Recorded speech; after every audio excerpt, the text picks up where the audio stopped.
The impossible choice. Imagine you've just walked out of prison after 27 years. The people who destroyed your life, separated you from your family, and oppressed your entire race are standing right in front of you. They're terrified. They know they deserve your revenge. The whole world is watching to see what you'll do next. Do you choose vengeance? Or do you choose something that seems absolutely impossible? Forgiveness. On February 11, 1990, Nelson Mandela faced exactly this choice. What he decided in that moment didn't just change South Africa. It redefined what leadership looks like in the modern world. Today, we're exploring the revolutionary leadership principles that transformed Nelson Mandela from prisoner 46664 into one of history's most powerful leaders. These aren't just feel-good lessons about kindness. They're battle-tested strategies that prevented a civil war, united a nation, and created a blueprint for leadership that works in boardrooms, classrooms, and communities around the globe. Hey everyone, welcome back to the channel. I've studied leaders across history, but Mandela's approach still amazes me because it goes against every instinct we have about power, conflict, and human nature. Yet it worked on the biggest stage possible. Chapter 1. The Foundation of Moral Authority. When principles become power, most leaders derive their authority from position, wealth, or force. Mandela did something radically different. He built his leadership on moral authority that became more powerful than any army. But here's what most people miss about Mandela's story. His leadership principles weren't developed during his presidency. They were forged during 27 years in prison, where he had no formal power at all. Throughout his life, Mandela always made a distinction between his unwavering principles and his flexible tactics. His core principle, the overthrow of apartheid and the achievement of one man, one vote, was immutable. But almost anything that helped him get to that goal he regarded as a tactic. This is the first crucial leadership lesson. Separate your non-negotiable principles from your negotiable methods. Your principles give you moral authority. Your flexible tactics give you strategic advantage. The Prison University of Leadership. While imprisoned on Robben Island, Mandela did something extraordinary. Instead of plotting revenge, he studied his enemies. He learned Afrikaans, the language of his oppressors. He read their poetry, studied their history, and tried to understand their fears and motivations. This wasn't weakness, it was strategic genius. Mandela believed in leading by reaching out to the enemy, which was a unique approach that would later prove instrumental in preventing civil war. Leadership principle number 1, know your opposition better than they know themselves. Most leaders see opponents as obstacles to overcome. Mandela saw them as puzzles to solve. This mindset shift transforms conflict from a zero-sum game into a collaborative problem-solving exercise. Chapter 2. The Courage to Forgive, the most radical leadership decision in history. When Mandela was released in 1990, South Africa was a powder keg. The white minority government was terrified of black majority rule. The oppressed majority wanted justice, which many defined as revenge. Military leaders on both sides were preparing for civil war. Then Mandela made the most counterintuitive leadership decision in modern history. Instead of seeking revenge against those who upheld apartheid, Mandela promoted forgiveness and reconciliation. This was crucial in preventing a civil war and helped to heal the wounds of apartheid. But forgiveness wasn't just a moral choice. It was a strategic masterstroke. He invited his accusers, his tormentors, his jailers, and his enemies to the table in the spirit of forgiveness and reconciliation, understanding that sustainable change requires former enemies to become partners. Leadership principle number 2, transform enemies into allies through strategic forgiveness. This doesn't mean being naive or weak. Mandela's approach to leadership was rooted in the power of forgiveness and reconciliation. His ability to let go of anger and bitterness and focus on building a better future inspired people around the world. The practical application of forgiveness leadership. How do you apply this in real leadership situations? Mandela's approach followed a clear framework. Acknowledge the harm. Don't minimize what happened. Full recognition builds credibility. Understand the context. What drove your opponents to act as they did? Focus on future mutual benefit. What do both parties gain from collaboration? Create safe transition paths. How can former opponents save face while changing? This framework works whether you're dealing with workplace conflict, organizational change, or community disputes.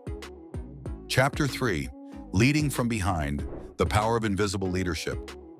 It is better to lead from behind and to put others in front, especially when you celebrate victory when nice things occur. You take the front line when there is danger, Mandela once said. This represents a fundamental reimagining of what leadership looks like. Traditional leadership puts the leader at the front, taking credit for success.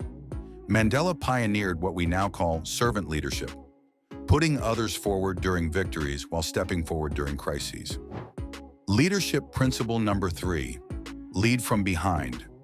During success, lead from the front during crisis.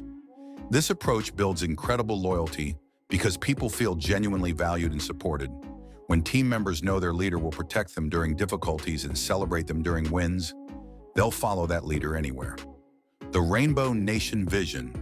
Mandela's vision of a rainbow nation demonstrated another crucial leadership principle: create a vision so compelling that former enemies want to be part of it. Instead of promising victory for one group over another, Mandela painted a picture of a South Africa where everyone could thrive. This inclusive vision gave white South Africans a reason to support change rather than resist it. Chapter 4: Character over Strategy, Why Character Always Wins. In leadership, character is always more important than strategy. This lesson from Mandela's life has proven crucial in modern leadership analysis. Mandela's character was tested in the most extreme circumstances imaginable, and he consistently chose the harder path that aligned with his values. This consistency built unshakable trust, the foundation of all sustainable leadership. Leadership principle number 4: make character-based decisions, especially when they're costly. During negotiations to end apartheid, Mandela repeatedly made decisions that cost him politically within his own party because they served the greater good. This long-term thinking earned him respect from all sides. The Self-Leadership Foundation.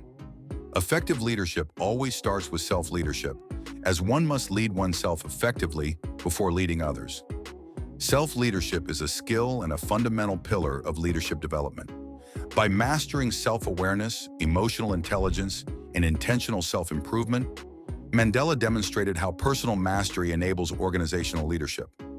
His 27 years in prison became a masterclass in self-leadership, controlling his emotions, maintaining hope, developing wisdom, and preparing for future responsibilities. Chapter 5: Practical Application Today. Modern applications of Mandela's principles. Nelson Mandela's leadership principles are timeless, even in today's fast-paced business environment. His leadership style, which highlights courage, perseverance, and compassion, provides valuable lessons for today's executives. Here's how to apply Mandela's principles in contemporary leadership. In business, when facing hostile takeovers, competitive threats, or internal conflicts, apply the enemy transformation principle. Understand your opposition's real motivations and find mutual benefit opportunities. In teams, use leading from behind during project successes. Publicly celebrate team members while privately coaching them through challenges. In crisis management, follow Mandela's crisis leadership model. Step forward to take responsibility, communicate honestly about difficulties, and maintain unwavering focus on long-term vision. Building your moral authority. Unlike positional authority, moral authority must be earned through consistent character-based decisions. Mandela's leadership style exemplifies the core principles of servant leadership: empathy, collective engagement, and a shared vision. The moral authority framework: consistency, align actions with stated values, especially when it's costly. Sacrifice, demonstrate willingness to give up personal advantage for group benefit. Courage, make difficult decisions that serve long-term good over short-term popularity. Humility, despite his global fame and importance, Mandela remained humble. The leadership legacy: why these principles matter more today. In our polarized world, Mandela's approach to leadership offers a proven path forward. At a time of historic division in our own politics, these themes certainly resonate. Mandela reminded a new generation of leaders around the world what it means to truly lead. He taught us that forgiveness is not only possible, it is powerful. Mandela's core leadership principles, unity, reconciliation, and courage, can be practically applied in various leadership contexts. His leadership broke barriers and fostered a sense of global community. Thanks for watching, and remember, the greatest leaders don't just achieve their goals, they transform the very nature of the challenges they face.